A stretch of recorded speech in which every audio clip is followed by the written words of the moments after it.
Alrighty, welcome back everyone. We just talked about some of the winners and losers from the transfer portal, some commitments, some intel.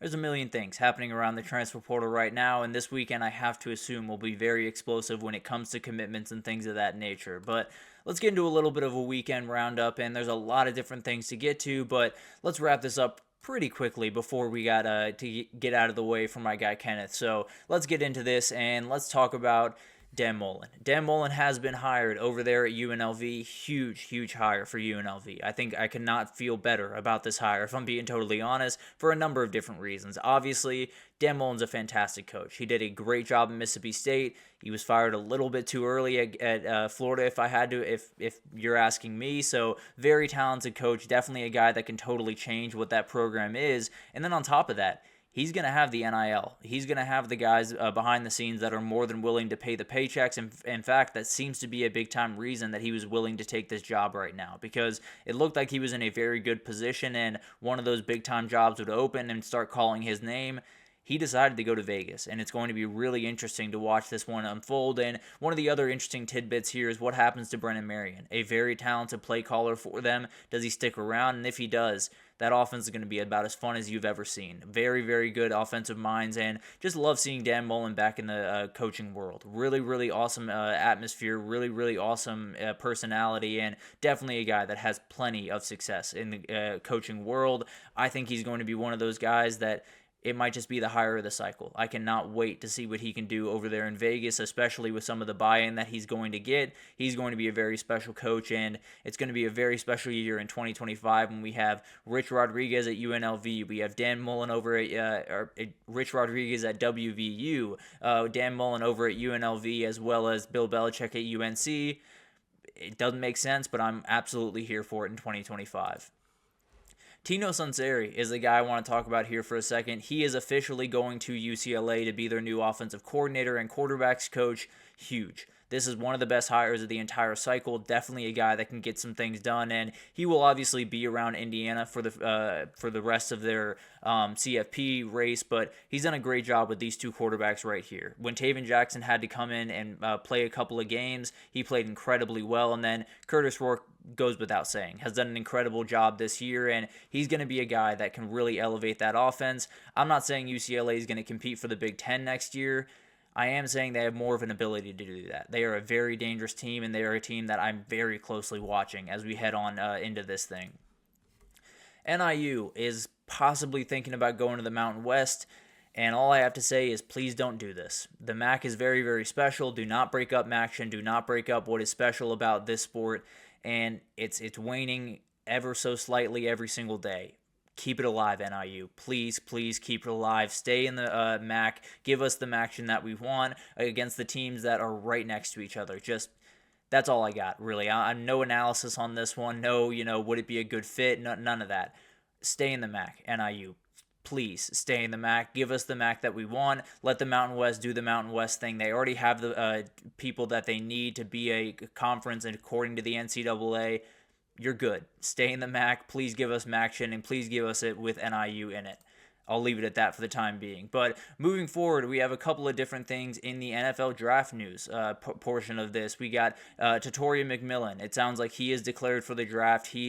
Don't know if he's going to play in that bowl game. Definitely something to be watching for over the next little bit. He's a very talented player, obviously, and definitely can make a big-time difference for what this team, for whatever team he gets drafted to. It'll be interesting to see if he plays in that game. I'd be a little bit surprised if he does, but regardless, he will be the first true wide receiver taken off the board. Travis Hunter, obviously, a little bit of a special circumstance, but he will be the guy that a lot of people are looking at, and definitely is going to be a really fun player to watch.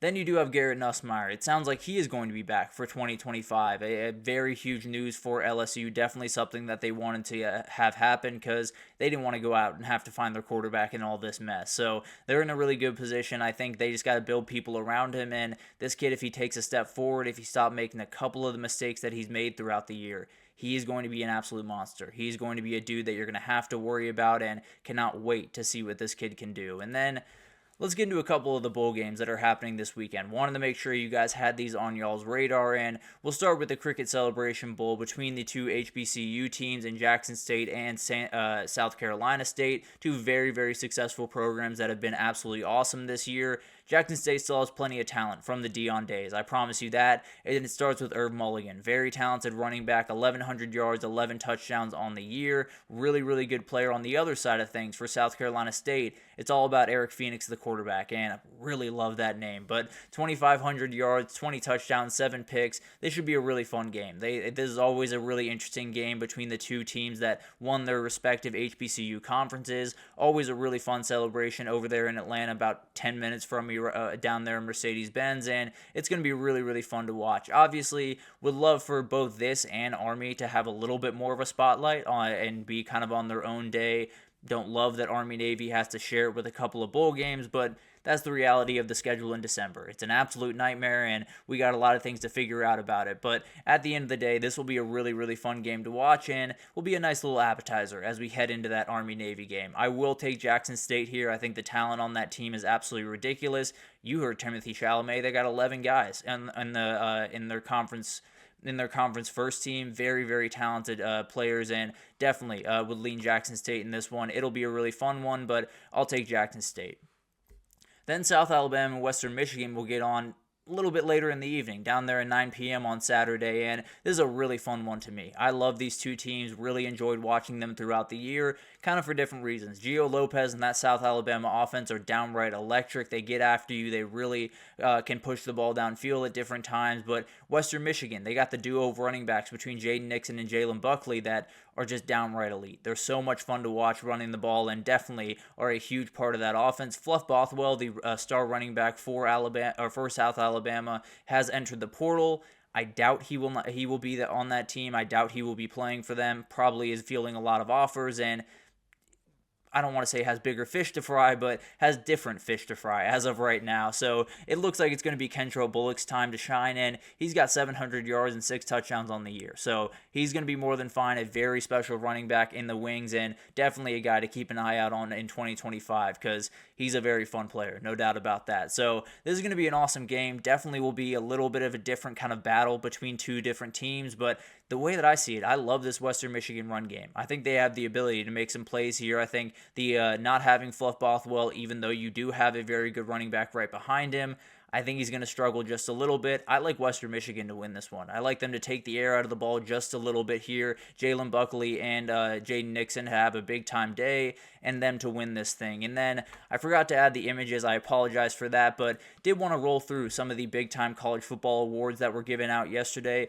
Coach of the Year did go to Kurt Cignetti. Obviously a very incredible coach this year. Definitely a guy that I had in very, very high esteem. Maybe not ranked quite as high as I probably should have yesterday, but a very, very talented quarterback. I picked Kenny Dillingham as my coach of the year, but razor thin margins. Has done an incredible, incredible job, and definitely a guy that deserves that recognition. As for AP Player of the Year, Travis Hunter, no doubt about it. And 7 straight Heismans have won this award.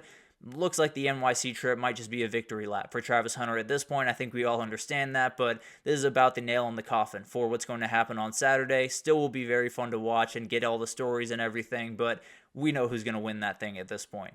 Cam Ward, the Davey O'Brien Award winner, huge for him. Definitely one of those guys that it wasn't all that tough. You could have gone Shadur Sanders, and I wouldn't necessarily go against you too hard, but Cam Ward was the most impressive quarterback wire to wire this year. He is definitely the guy that I would have as the Davey O'Brien Award winner. The Chuck Bednarik Award winner, the Best Defensive Player of the Year, went to Travis Hunter. I don't necessarily agree with that. I think he's been absolutely incredible, and he deserves a lot of that love. I would have gone in the Kyle Kennard or Abdul Carter direction. Just personally myself, I think Travis Hunter was right behind them, so not necessarily mad about this one, but definitely would have leaned towards one of those two guys up front over Travis Hunter for that one. The Doak Walker Award, I don't even know if I have to say it. It was Ashton Genty. It was a runaway. There's no doubt about that. He is absolutely going to be the guy that gets that. He has some hardware right now. He's going to try to steal a little bit from Travis Hunter and actually tomorrow when this whole thing goes down. The Mackey Award came out. Tyler Warren is going to be the best tight end in the country this year.